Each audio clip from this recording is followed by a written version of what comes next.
네, 시청자 여러분 안녕하세요. 투더 골드문 진행의 문다연입니다. 이 비트코인 가격을 잘 맞추기로 유명한 플랜 B에서 오랜만에 입을 열었습니다. 지금 현재 비트코인 모든 지표가 강세장을 가리키고 있다 이렇게 발언을 한 건데요. 앞으로 이 플랜 B의 말이 어디까지 정확히 맞아떨어질지 지켜보는 시간 가져보면 좋을 것 같습니다. 오늘도 매매 전략 짚어보고요. 시장 이슈들도 체크해 보겠습니다. 먼저 코인 트레이너님 모셔볼게요. 어서 오세요. 네, 반갑습니다. 네, 코인 트레이너 전문가입니다. 시장이 어제에 이어서 오늘도 조금 지루한 이런 모습을 보여주고 있습니다. 제가 이제 요즘에 계속 관망을 해라라고 말씀드리는데 제가 요즘에 보는 주요 지표가 이제 비트코인, 그리고 비트코인 도미넌스, 그리고 나스닥, 그리고 나스닥 선물지수, 그리고 S&P 500 요 정도를 조금 보는데 자, 이따 뒤에서 말씀드리겠지만 요즘 비트코인이랑 나스닥 상관관계가 조금 많이 커져 있는 부분입니다. 각자 독립된 그런 투자 자산이지만 아무래도 유동성 축소 부분에 있어가지고 이런 부분에 있어서 조금 제한을 받는 것 같은데 어제 같은 시장만 본다고 하더라도 잘 올라가다가 나스닥 장 시작과 동시에 조금 떨어져서 어제와 가격대가 똑같은 41.5K 부근에서 조금 지루하게 횡보를 하는 이런 모습 그려주고 있는데 이런 모습에서 우리 투자자분들이 지금 어떻게 대응하면 좋고 이런 시장의 호재 악재 어떤 게 있고 지금 그래도 들어갈 만한 종목 뭐가 있는지 한번 투더 골드문 시청하시면서 참 체크해 보시면 좋을 것 같습니다. 네.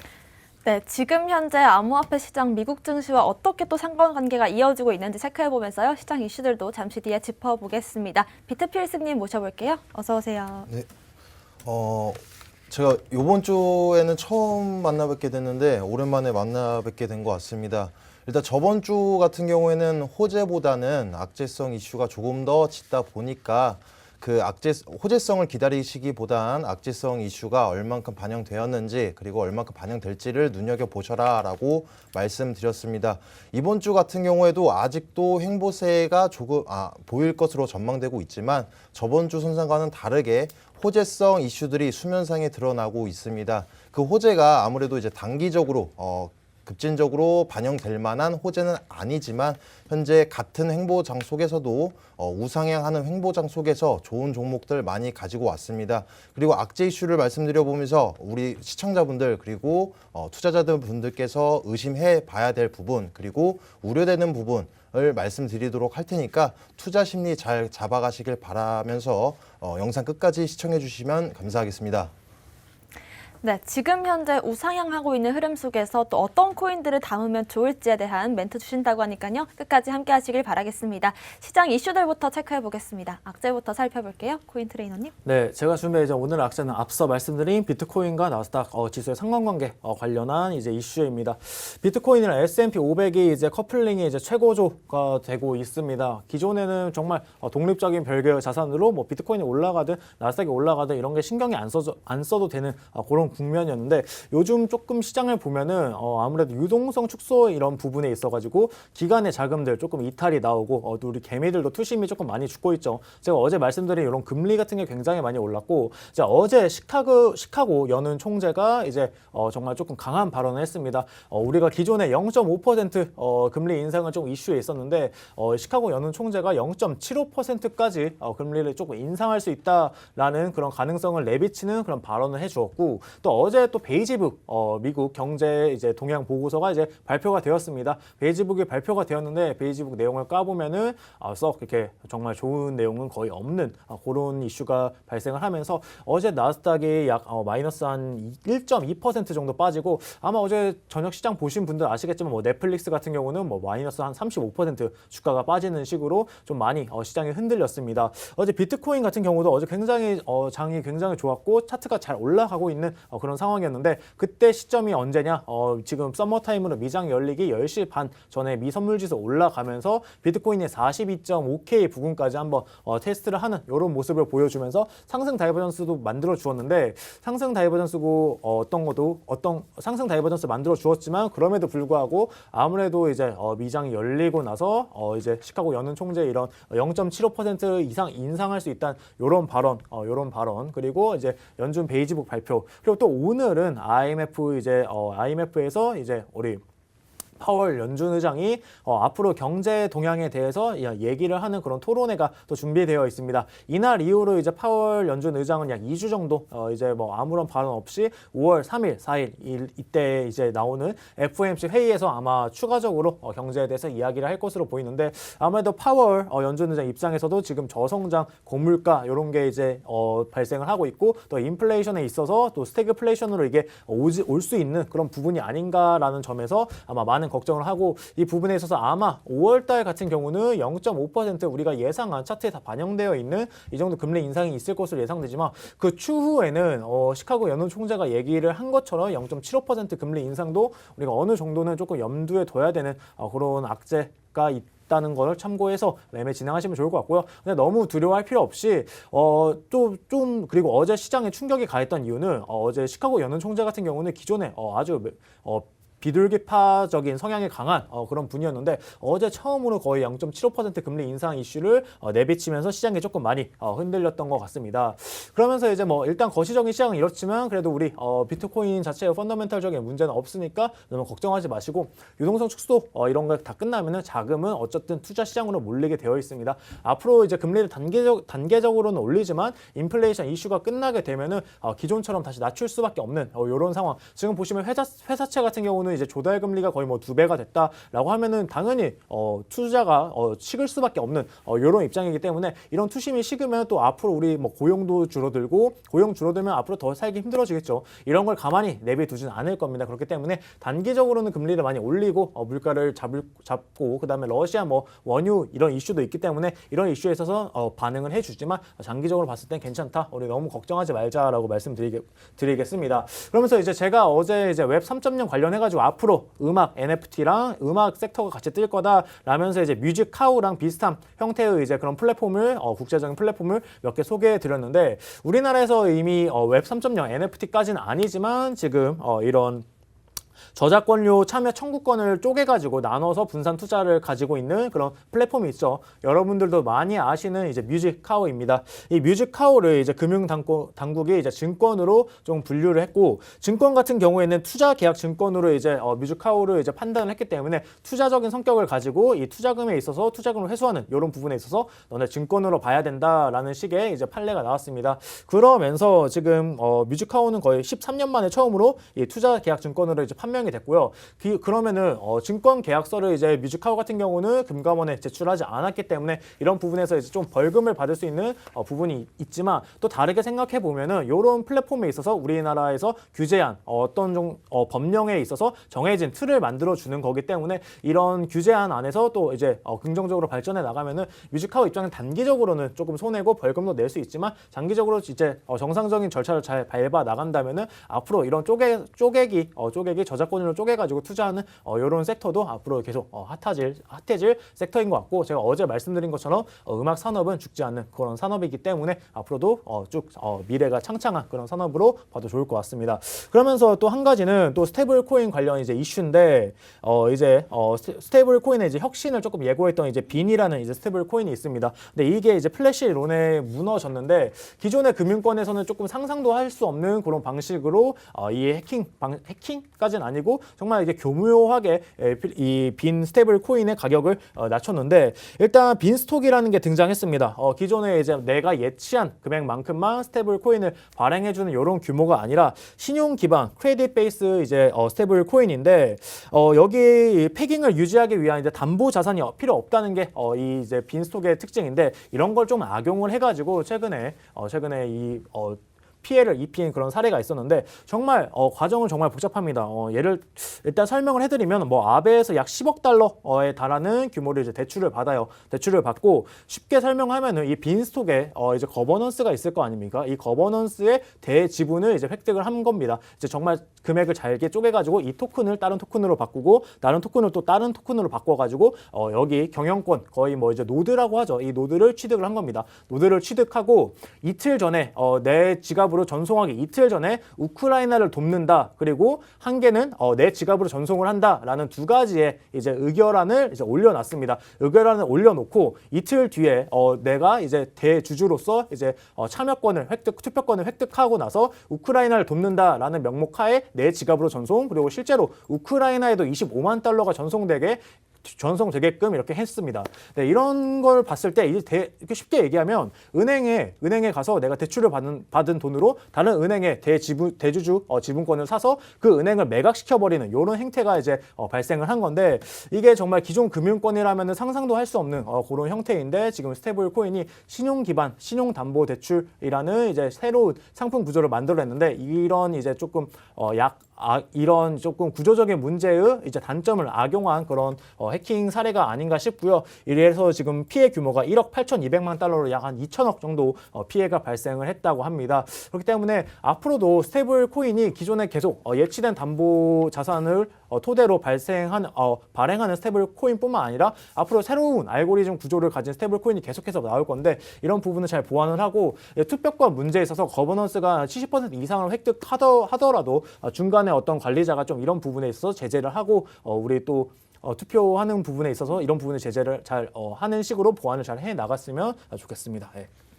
네, 일단은 지금 지속적으로 비트코인과 뉴욕 증시가 좀 커플링이 좀 더 심해지고 있는데요. 이런 와중에 또 오늘 있을 이 IMF 회의에서 파월 연준 의장의 발언을 우리가 좀 더 주목을 해봐야겠습니다. 그리고 또 지금 이 뮤직하우가 증권으로 분류가 되면서 일단 당장에는 좀 벌금을 내야 될 이슈가 있을 수 있지만, 장기적으로 봤을 때 음악 시장에 있어서 규제 가이드라인을 맞춰준다라는 게 좀 더 긍정적으로 볼 수 있는 면모들이 있을 것 같고요. 마지막으로는 이제 스테이블 코인 빈과 관련해서 플래시론이라는 이슈가 터졌습니다. 사실 이렇게 좀 플래시론이라든지 여러 가지 사기, 금융 위험 이런 리스크가 부각이 될 때마다 암호화폐 시장 전반적인 좀 어두운 면들이 부각이 될 수 있기 때문에 이런 점들이 또 악재로 작용할 수 있다는 점 참고하시면 좋을 것 같고요. 비트 필승님의 오늘의 악재 살펴보겠습니다. 네. 오늘 가지고 온 악재 이슈가 총 두 가지가 있습니다. 여기서 일단 두 가지 이슈 다 초반에 말씀드린 것처럼 우리 투자자들 심리로 이제 투자자들 분들께서 우려되는 사항에 관해서 말씀드리려고 두 가지 악재 이슈를 가지고 와봤습니다. 일단 첫 번째로는 어제 업비트 종목 내에서 가장 핫한 이슈가 아니었나라고 생각되는 이 휴먼스케이프 종목에 관한 악재 이슈가 되겠습니다. 일단 휴먼스케이프 같은 종목은 이제 저번 주에서 제가 이제 특징 종목으로서 이제 우리 시장과는 대조적으로 지속적으로 우리 월봉, 주봉, 일봉 다 이평선들 유지해 주면서 지속적인 흐름이 너무 좋다. 차트적인 흐름이 좋아서 단기적 그리고 수익적 관점으로도 매우 차트의 흐름이 좋은 종목이다라고 말씀드려 보면서 목표가 또한 나왔던 종목이 되겠습니다. 그러면서 어제 장중 같은 경우에는 우리 카카오에서 휴먼스케이프의 경영권 인수설이 나오면서 잠깐이지만 급등하는 사례가 나왔다가 몇 분도 채 지나지 않아서 악재성으로 바뀐 이슈가 되겠습니다.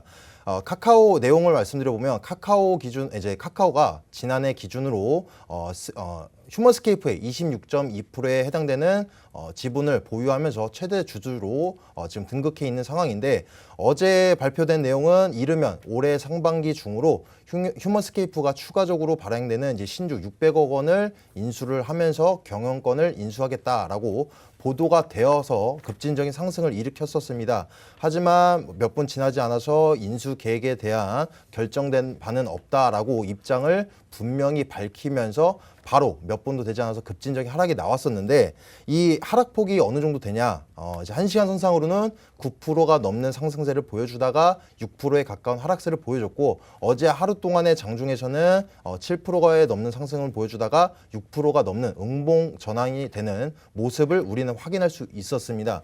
이게 엄청난 등락폭인데, 이거를 보면서 여러분들이 암호화폐에 대해서 몇 년 정도 1, 2년 정도 투자를 해오셨다면 어디서 많이 들어보셨을 겁니다. 불과 작년만 해도 같은 종목에서 같은 이슈로서 오보되면서 찌라시가 나오면서 등락폭을 보여줬었는데, 어제도 똑같은 이슈를 내비치면서 저는 드는 생각이 투자자들을 기만하는 행위가 아닌가. 물론 의도적으로 내비친 악재성 이슈인지는 알 수 없겠으나 너무나도 투자자들을 기만하는 행위다라고 생각이 들면서 기분이 나빴었는데 일단 제가 여러분들한테 누누이 말씀드렸던 건 우리가 보는 호재를 바라볼 때 관점을 여러 번 말씀을 드렸었어요.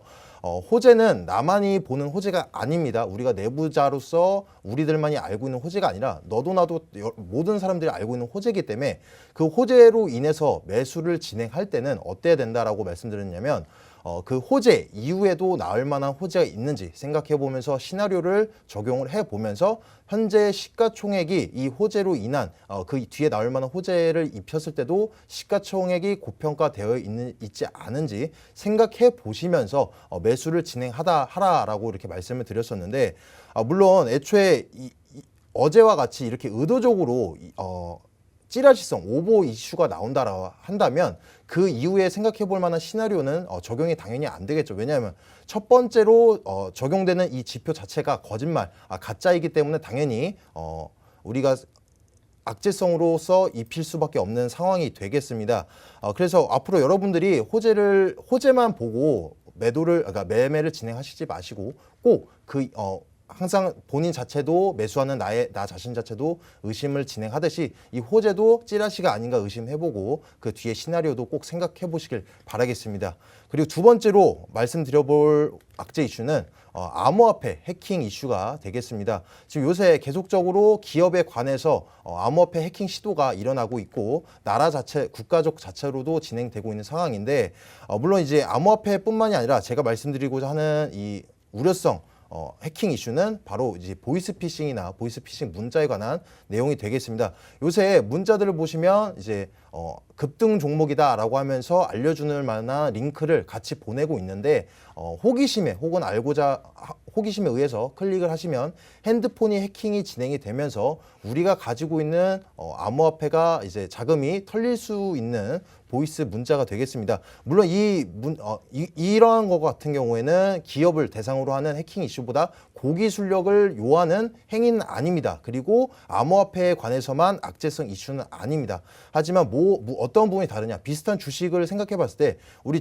주식 증권거래소를 보면은 기본적으로 비밀번호를 입력하게 되어 있는데 암호화폐 같은 경우에는 비밀번호를 무조건적으로 비밀번호를 입력하지 않더라도 매매 진행이 가능해서 많은 분들이 비밀번호 설정을 안 하시면서 매매 진행을 하기 때문에 핸드폰 해킹이 진행이 된다면 어떻게 될까요? 바로 비밀번호 입력하지 않고도 바로 매도가 진행돼서 매도 진행된 그 원화 출금을 자신들의 계좌로 입금을 하는 사례가 나올 수 있겠는데 여기서 봤을 때 여러분들이 무조건적으로 증권거래소처럼 비밀번호 꼭 2차 비밀번호까지도 입력을 하시길 바라겠고 또 여기서 우리가 암호화폐 본질에서 입력해서 생각을 해본다면 바로 이제 탈중앙화 거래소와 중앙화 거래소가 있겠죠.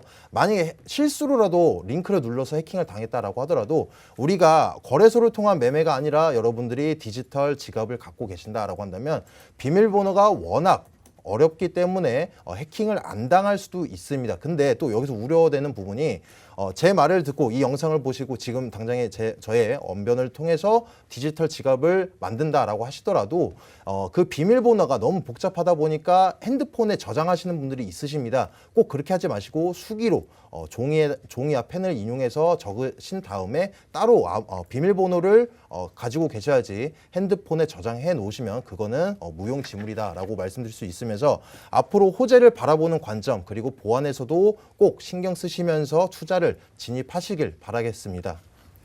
네, 두 가지 이 악재를 통해서 우리가 투자를 할 때 좀 조심해야 될 점들을 짚어주신 것 같습니다. 일단은 이렇게 좀 인수설이라든지 여러 가지 호재가 나올 때 급등을 하는 코인에 타기 마련인데 항상 이런 호재가 있을 때마다 오보가 나오면 내가 어떻게 대처할 건지 사후 대책까지 마련을 하시면서 항상 이슈를 좀 더 비관적으로 좀 더 조심스럽게 바라보는 시각이 필요할 것 같고요. 일단은 보다도 암호화폐 이 거래에 있어서 좀 해킹 위험이 있기 때문에 이런 부분에 있어서 개인 지갑을 사용하시는 것도 좋고 아니면 비밀번호를 여러 가지 단계에 의해서 설정하시는 것도 하나의 방법이 될 것 같습니다. 오늘의 호재들도 살펴볼게요. 코인 트레이너님. 네, 제가 준비한 호재는 이제 이더리움 관련 이슈입니다. 이더리움이 최근에 이제 영지식 증명 관련해가지고 영지식 증명 비콘 체인 검증자 수가 35만 명이 넘었다고 합니다. 쉽게 생각해서 35만 명이 이더리움 2.0에 대해서 이제 검증을 나선다라고 생각하시면 하면 되는데 영지식 증명이라는 것 자체는 내가 알고 있는 사실을 이제 남한테 얘기해주지 않으면서 이 사실이 정말 진짜인지를 체크를 하는 과정입니다.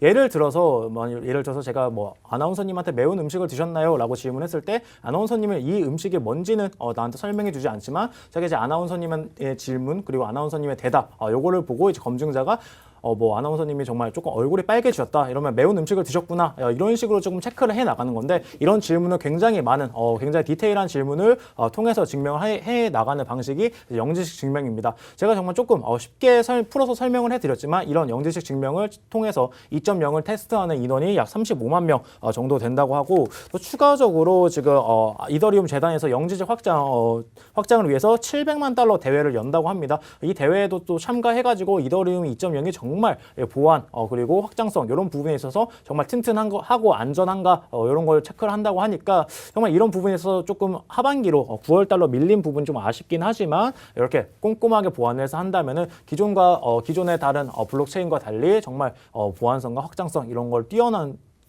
점을 많이 가진 이제 코인으로 앞으로 더 업그레이드 될 것으로 이제 보고 있고 제가 앞서 말씀드린 이제 뮤직카우에 관해서 제가 말씀을 드렸는데 이제 증권으로 본다라고 하면서 지금 금융위원회가 이번에 뮤직카우를 사례로 이제 신종 증권 가이드를 이제 공개를 했다고 합니다. 제가 규제안으로 이제 들어가면은 더 앞으로 탄탄해지고 더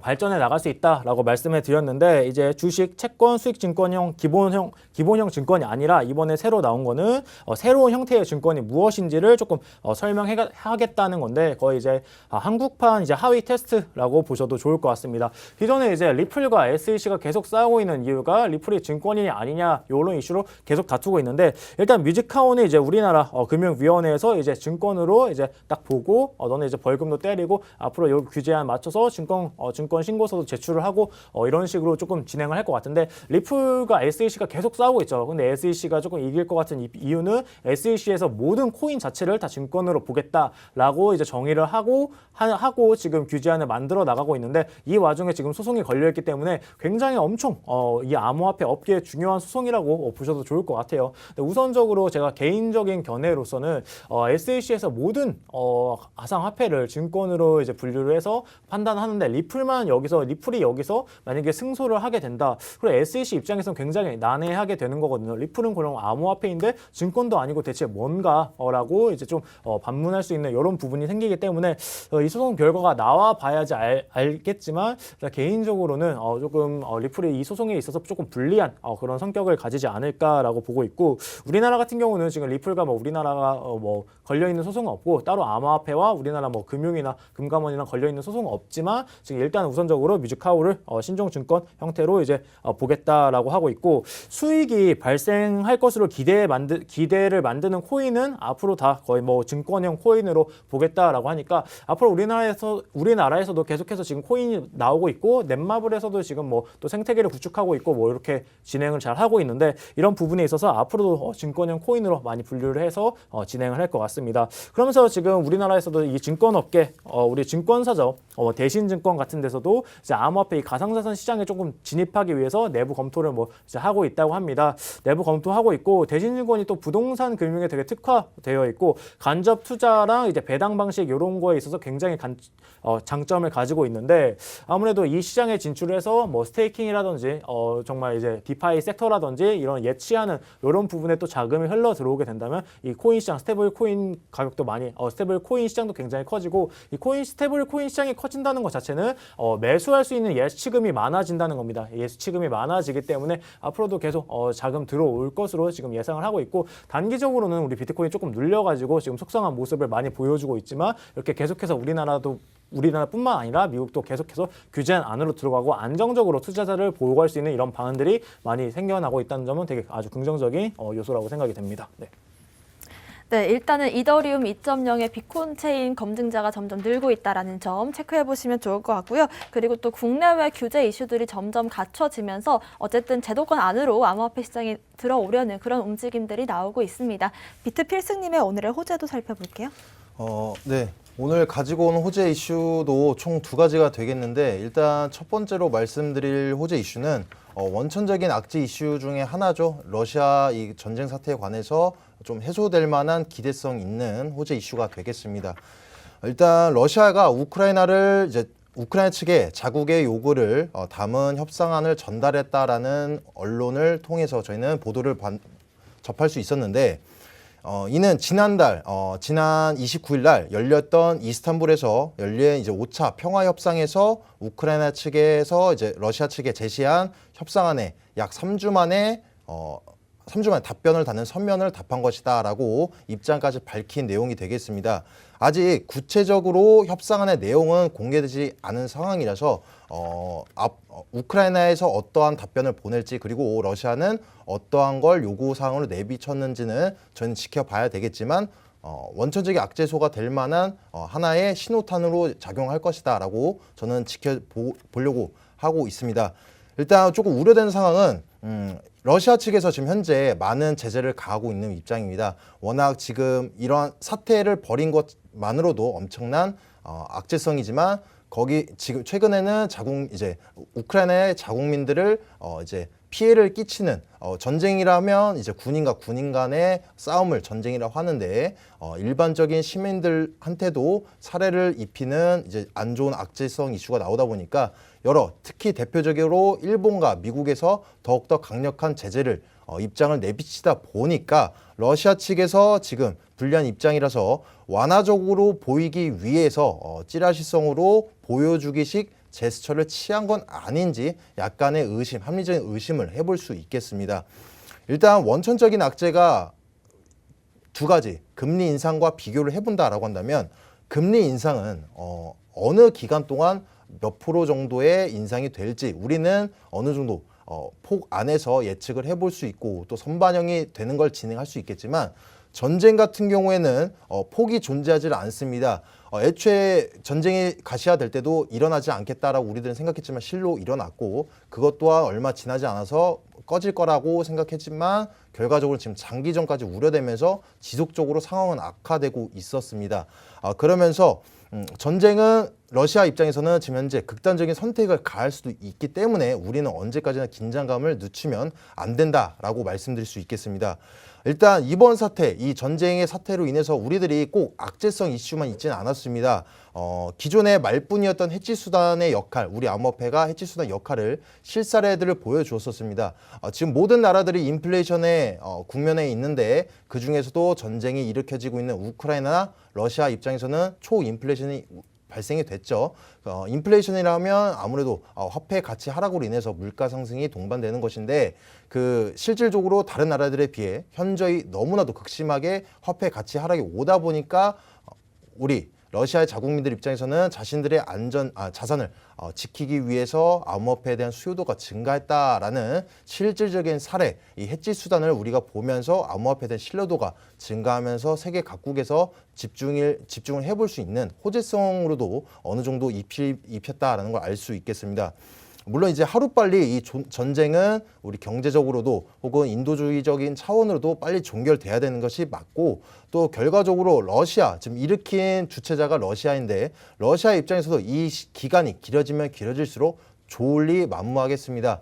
계속적으로 지금 현재 자금이란 자금을 계속적으로 써내가면서 우크라이나 점령도 하지 못했고 거기다가 협상안도 제대로 해결되지 못한 상황에서 여러 나라들한테 금융적인 제재까지 가하고 있는 만큼 현재 수출 수입도 지속적으로 막히고 있는 만큼 러시아 자체적으로도 조울리 만무하기 때문에 이 말은즉슨 앞으로 러시아 사태가 지속되더라도 우리 암호화폐나 혹은 미증시의 변동폭을 불러일으키기에는 그 폭이 작아질 수밖에 없다라고 우려성이 이제 저조해진다라고 말씀드릴 수 있겠습니다. 두 번째로 호재는 이 ETF에 관한 호재가 되겠습니다. 일단 호주 최초의 비트코인 이 ETF를 다음 주에 출시한다라고 예정되어 있는데 오는 27일 비트코인 상장 지수펀드 이 ETF를 거래를 시작하고 최대 10억 달러까지 유입이 있을 수 있다, 내다보고 있다라고 보도를 통해서 알 수 있겠습니다. 일단 최초로 ETF를 수용한 게 캐나다이고 그 이후에 이어서 이제 호주도 나오고 있는 상황인데 투자자들 입장에서는 비트코인에 관해서 직접적인 소유할 필요가 없다라는 장점이 있을 수 있겠죠. 일단 ETF라고 한다면 간단하게 펀드라고 인지를 하시면 되겠는데 이 펀드가 나오면 우리 암호화폐 현물의 시장에서 어떠한 부분이 좋을까요? 라고 했을 때 고령자나 사회초년생들 입장에서 이 증시와 이런 증시 같은 거 증시와 암호화폐에 대해서 관심이 없거나 또 이해도가 떨어지시는 분들에 한해서 은행과 같은 기관에서 ETF가 펀드가 진행이 된다라고 한다면 모르더라도 그리고 위험하다라는 신뢰도가 저조하더라도 쉽게 접근할 수 있다. 접근이 용이하다라고 생각할 수 있겠고 그리고 현재 현물 시장과는 대조적으로 ETF의 장점은 비트코인을 직접적으로 소유할 필요가 없습니다. 그리고 어려운 비트코인 지갑이라든가 이런 비밀번호 사항에 관해서도 알지 못하더라도 충분히 그 남녀노소 불문하고 매매를 진행할 수 있기 때문에 투자를 진행할 수 있기 때문에 엄청난 호재다. 앞으로 수요가 기대된다. 물론 가장 크게 작용할 만한 나라는 미국이고 미국에서 ETF가 진행돼야지만 우리가 세계적으로 각광받을 만한 호재가 맞지만 일단 미국이 진행되기 전에도 이런 호주, 캐나다 그리고 개발도상과 같은 나라들에서 먼저 진행된다라는 것 자체만으로도 이것은 우리가 신뢰도를 점점 쌓아 나간다라고 저희들은 인지할 수 있겠습니다. 앞으로도 ETF에 관해서 눈여겨보시면서 시장에 접근하시길 바라겠습니다. 네, 호재도 두 가지로 좀 짚어주셨는데요. 먼저 첫 번째로는 지속적으로 이 시장에 영향을 미치고 있는 전쟁 리스크에 대해서 언급을 해주셨습니다. 일단 예를 들어서 금리 인상 같은 악재가 있다라고 한다면 우리가 충분히 이 선반영으로서 예측이 가능한 범위에서 움직인다라고 하지만 이 전쟁 이슈 같은 경우에는 아무래도 예측이 어려운 부분이기 때문에 좀 더 시장에 큰 부담으로 다가왔는데요. 일단 러시아 측에서 우크라이나에 협상안을 제출했다라는 데서 이제는 어느 정도 좀 리스크가 거칠 수 있지 않을까 이런 기대감을 가져볼 수가 있겠고요. 또 두 번째 호재로서는 호주 최초의 비트코인 ETF가 다음 주에 출시가 된다고 합니다. 그렇기 때문에 좀 더 안전하게 안정적으로 투자를 할 수 있는 활로가 열린다라는 점에서 또 긍정적으로 작용할 수 있을 것 같습니다. 오늘의 코인 이슈들 살펴봤고요. 저희는 잠시 뒤에 코인콕으로 돌아오겠습니다.